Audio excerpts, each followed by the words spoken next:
په افغانستان کې له تیرو 20 کلونه د ملګرو ملتو او د نړیوالو سازمانونو هغه که یوناما ده، هغه که WP ده، هغه که UNHCR ده، هغه که بسرحده ډاکټران دي، هغه که نور بنسټونه دي، که سور صلیب ده، که نور دي، که نور دي، دا مرستې چې راځي دا ټولې هغه خیریه بنسټونو ته راځي. تر اوسه پورې د امریکا له لورې موږ ته $1 مرسته هم نه ده راغلې، بلکې برعکس یې د موږ 9 میلیارده ډالر کنګل کړي دي،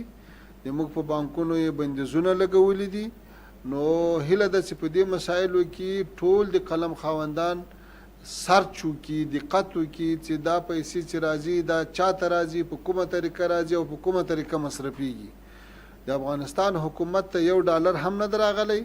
کومې مرستې چې افغانستان ته راغلي دي هغه بشري مرستې دي، هغه د بشري ادارو او